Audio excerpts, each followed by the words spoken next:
Hello everybody, welcome back to Let's Play Super Mario Bros. 2. When we last left, we beat Worlds 1 and 2, and now we're starting Stage 3. World 3, sorry. Well, that's entirely alright. I actually watched the Super Mario Bros. Movie for the first time in a while last night with the Rift Tracks commentary, and oh man, did they have so much fun poking fun at it with the game mechanics that were missing. Live action? You mean the live action movie? Yeah. Oh, well, I've heard about that. I just never seen it before. It is a case of it's so bad it's good. And so that's fresh on my mind, and of course they had the commentary poked fun at the fact that the movie was nothing like the game, but in fact that even poked fun at this game, talking about how Wart is a horrible villain. And surprisingly enough, out of all the bosses in this game, Wart is actually the only one that does not appear in the Super Mario Bros. Super Show for some reason. Well, of course they had Bowser. Of course they called him Koopa in that, based on the Japanese name for him. Yeah, and like I believe we talked about this in a previous video, but how ironic is it that Bowser and Mauser were both villains together in Super Mario Super Show, but they never appeared in the same game together. Well, of course, Fry Guy was also in that, and did. Yeah, well, Fry Guy, I think, only appeared in one episode, though. The one I'm thinking of had the Robin Hood knockoff. Yeah, Hooded Robin. Okay. I don't remember any others. Yeah, the thing about that show is, I don't have it on DVD, but how much of the original music was left in the DVD? Because I know that episode used Rockin' Robin as a background song. Yeah, I thought that was the case, and then it looks like they got rid of it at some point, though. Well, that's too bad, because it would be nice to have things on DVD completely intact, with all the music rights issues and such. Maybe they had to get rid of the whole Rockin' Robin in the background thing, maybe for copyright purposes. Yep.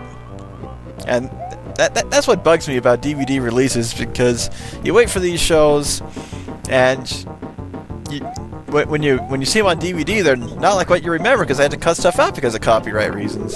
That's why it took so long for the Adam West Batman to come out on DVD and Blu-rays, because everyone had the rights to different things. Yeah, well, it's just like this one thing, like whenever they air like all that on the 90s or all that block, they had to cut out the musical guests portion of the show because of copyright purposes. Yep, probably didn't want to pay them royalties either. Yeah, because at the time they had the rights to all the songs, but I guess the rights were over. And of course, that's why we're not going to see Muppet Babies on DVD anytime soon. Oh, because the song's copyrighted? The songs, they have footage from original movies and such. They had everything you can think of appeared on that show, owned by different companies. So anyone who tries to put it on DVD is going to spend a fortune just securing the rights to everything.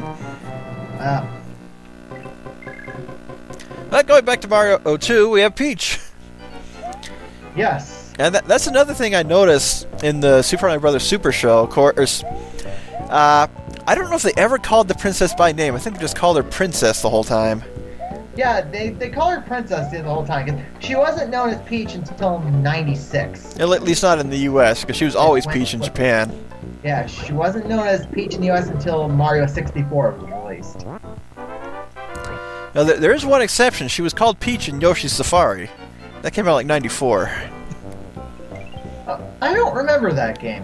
It's a Super Scope game. It was actually not too bad. It was a railgun shooter. You're on Yoshi and you're shooting things. You have the Koopalings as your villains. Actually wasn't that bad, but it just didn't get good reception. I should point out something. Now, using Toadstool in this stage is an advantage. Time advantage. I think this is the only stage where her float jump and the horizontal distance it covers allows her to do something that Luigi can't, because he can usually outjump her despite her floating, but that one gap you passed, Luigi would jump too high vertically to get to.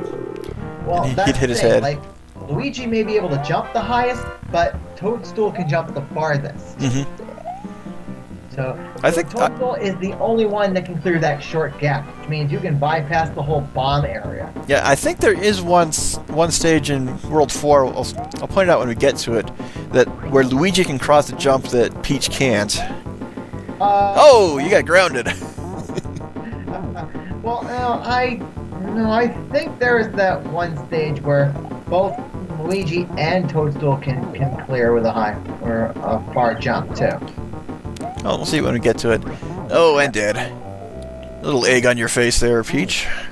Yeah, that was gonna be tough with only 1 unit of health left. Of course, the tricky thing about this bird is if you go for the mushrooms, you fall to the bottom.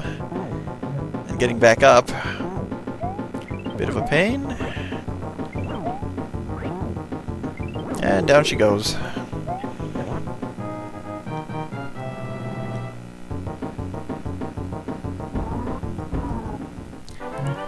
That's one thing I wonder why they didn't program in this version. Why doesn't the thing open its mouth once you pick up the crystal rather than walking up to it? But then again, that's just me. Well, I think they have to play that fanfare first before the gate opens. Well, I have the music down, can't hear it, but oh well. Yeah.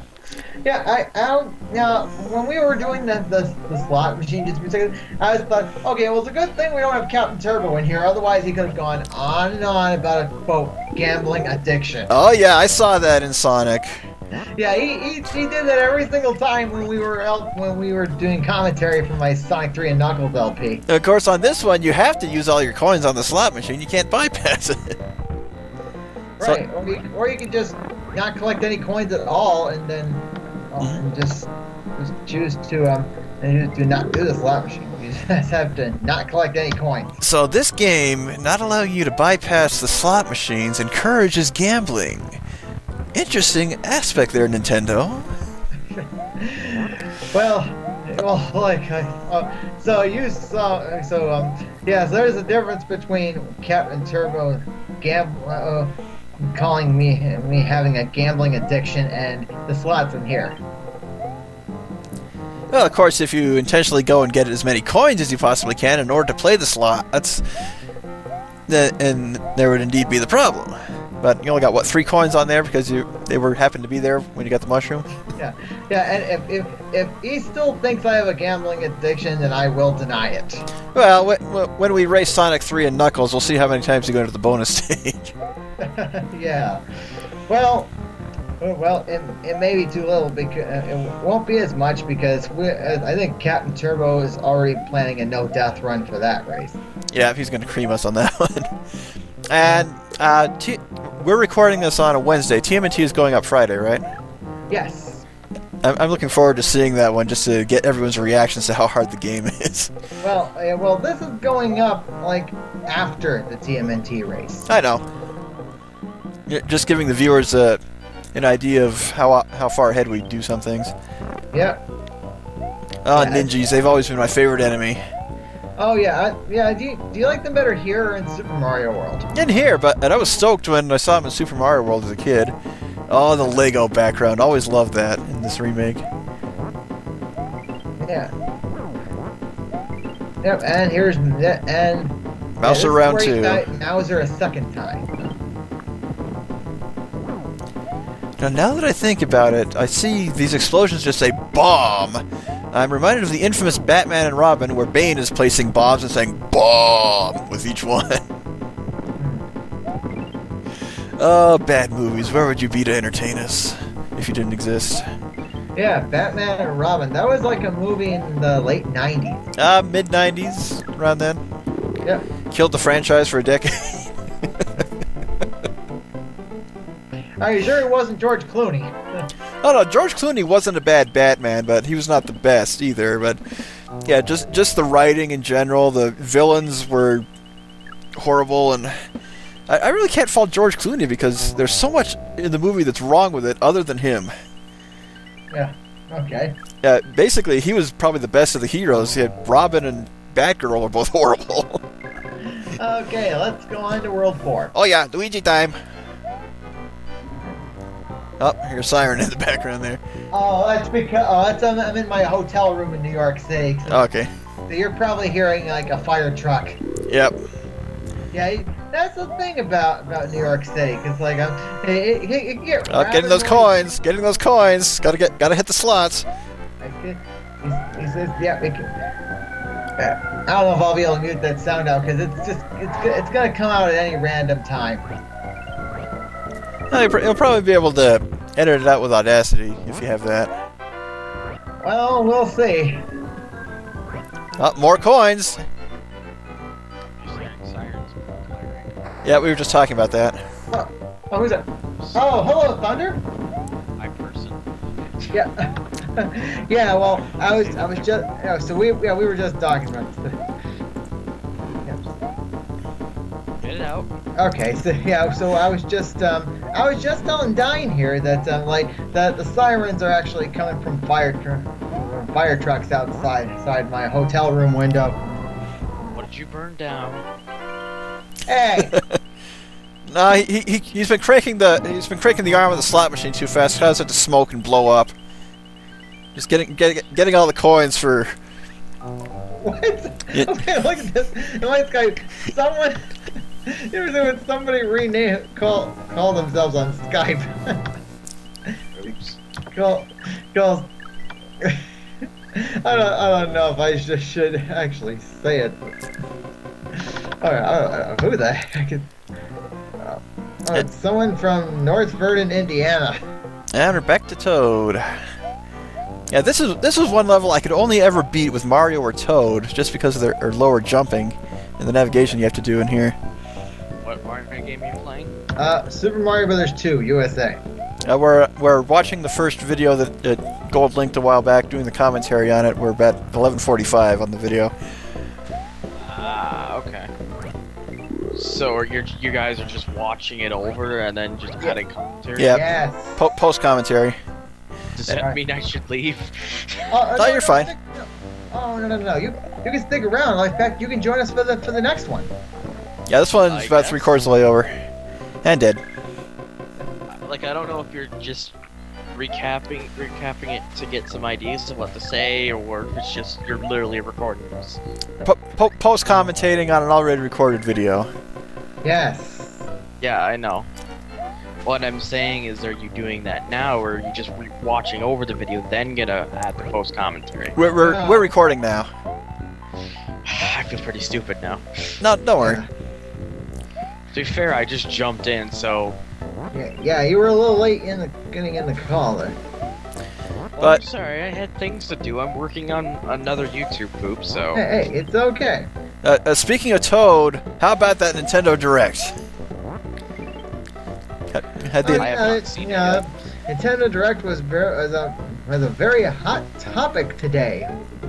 well, the first thing they did was announce Majora's Mask 3DS, which That actually would make sense because they already remade Ocarina of Time for the 3DS. So yep, and But it wanted. yep, and of course they provided more details for the Captain Toad's Treasure Tracker. I can't say that.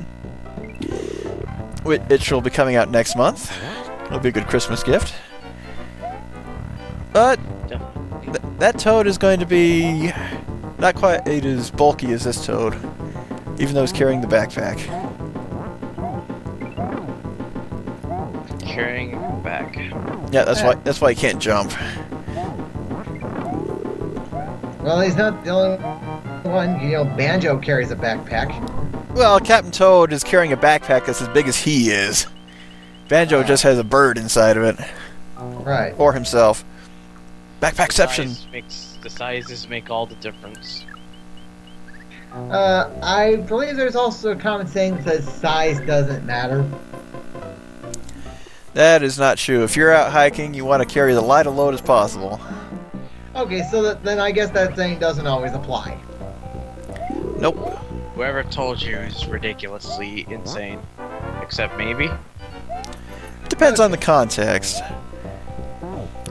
Time to defy physics! By physics, like riding on an egg. Riding on an egg that loses no velocity and maintains a horizontal heading the whole time. Well, that's definitely a logic fail.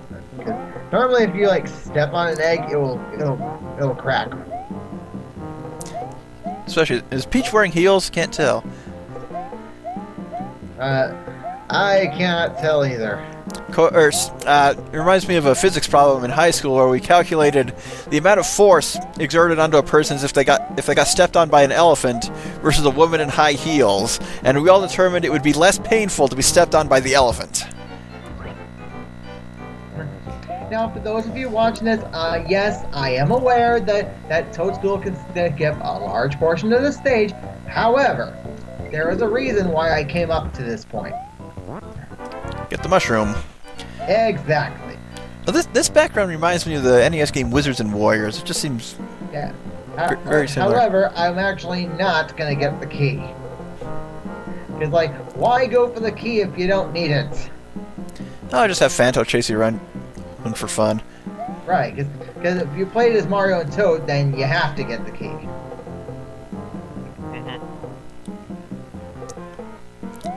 And just more flurry fun. My second favorite enemy in the game. Because they're just so cute! I was wondering, if they had an enemy called Flurry, why didn't they have an enemy called Squalls? Oh no. No, they saved that for Final Fantasy VIII. Well, there's something they decided to not do, I guess. Yeah, because both Flurries and Squalls are both snow related. Or Blizzard.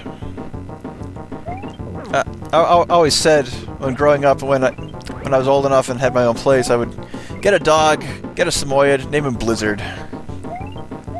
And did that happen? No, I still don't have my own place yet, but my current dog's still alive too. Oh, and your dog's not named Blizzard. Nope. He's not a Samoyed either.